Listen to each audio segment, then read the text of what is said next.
Hey everybody, I'm back.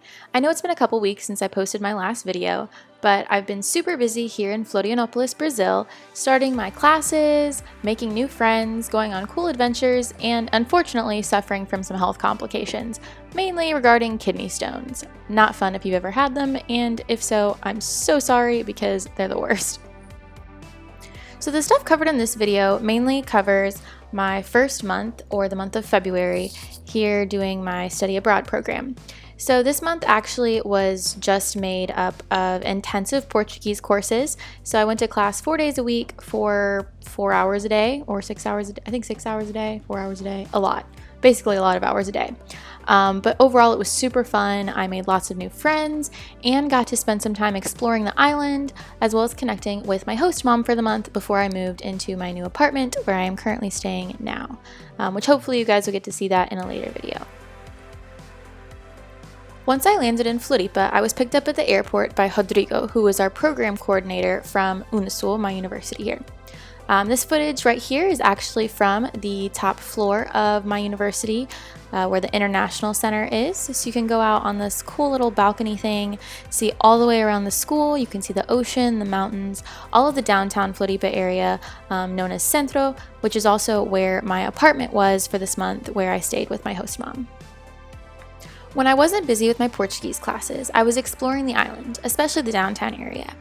One of my favorite spots to go was this very cool rock in Parque da Luz, which was right near my apartment. And if you walked a little bit away from this rock, you made it to Ponto Ercílio Luz, which is a very historical bridge located in Florianópolis that has just been reopened recently for the first time in 30 years after a lot of restoration. In addition to intensive Portuguese classes during the month of February, the few students that came with me to Unisul early were also able to participate in some cultural activities. One of these being a capoeira workshop.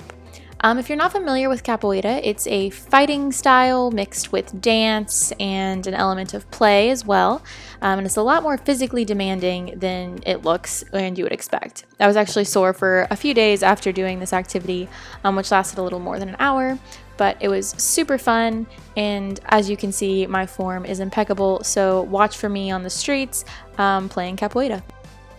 As I'm sure all of you know, I am an extremely spontaneous person, so knowing that we didn't actually have to attend all of our classes for this month, we could miss up to 3 days, I believe, I decided to go on a spur-of-the-moment trip to Sao Paulo with some friends.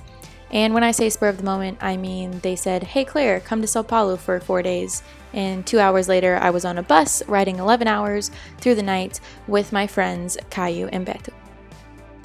I later discovered that Caio's grandparents, who we were going to be staying with, didn't actually know I was coming until we were already halfway there. They thought Caio's girlfriend Giovanna was coming, but she couldn't, so instead they brought me. Luckily, his grandparents were super kind and happy to have me, and they had a super awesome house in the area of Cotia. They had a pool, a guest house, and they took care of me like I was one of their own. In addition to having a really cool house, Caio's grandparents also had a couch that cost $50,000. Understandably, I was a little curious as to where the money for this couch came from, and it turns out that Caio's grandpa used to be an aerospace engineer. Also, Caio's father is an astronaut who's working at MIT right now and is one of the people who's slated to go to Mars and never come back. So overall, I've been having a great time and meeting some really awesome people. And I can't wait to see what the rest of my time in Brazil has in store.